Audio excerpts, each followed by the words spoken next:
পরীক্ষা পেছানোর দাবি নিয়ে বিভিন্ন জায়গায় একদল শিক্ষার্থী আন্দোলন করছে। এমনই একটি ভিডিও ভাইরাল হয়েছে সামাজিক যোগাযোগ মাধ্যম ফেসবুকে।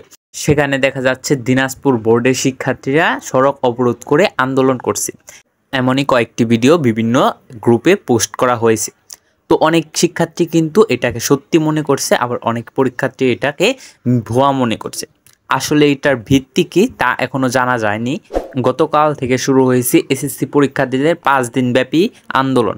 সেখানে কিন্তু অনেক পরীক্ষার্থী চাচ্ছে যে তাদের পরীক্ষা পিছিয়ে নিতে, কারণ রমজানে তাদের প্রস্তুতি সেইভাবে নেওয়া হয়নি। তাই অনেক পরীক্ষার্থী কিন্তু চাচ্ছে যে নির্দিষ্ট সময় না হয়ে এক মাস পিছিয়ে গিয়ে পরীক্ষা নিতে।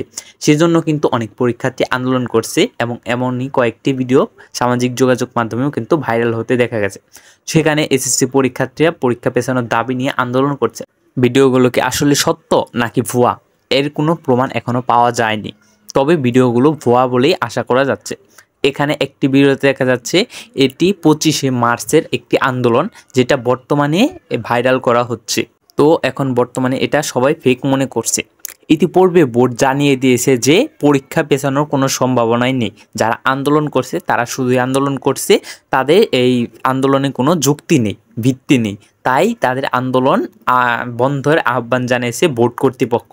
পরীক্ষা ঠিক সময়ে হবে এমন মন্তব্য করেছেন বোর্ডের চেয়ারম্যানগুলো, এবং বোর্ড পরীক্ষার নেওয়ার প্রস্তুতিও নেওয়া হয়ে গেছে। তো এই মুহূর্তে আন্দোলন করে কোনো লাভ নেই, এই আন্দোলনগুলো শুধুই ভিত্তিহীন। তাই সবাইকে সতর্ক করে দেওয়া হচ্ছে এবং সবাইকে বলে দেওয়া হচ্ছে যে তোমরা কোনো আন্দোলনের ওপর বিশ্বাস যেও না, তোমরা তোমাদের মতো প্রস্তুতি নিতে থাকো। ভিডিওটি ভালো লাগলে অবশ্যই সবাই চ্যানেলটাকে সাবস্ক্রাইব করে পাশে থাকা বেল আইকনটা ক্লিক করে রাখবেন পরবর্তী আপডেট পাওয়ার জন্য।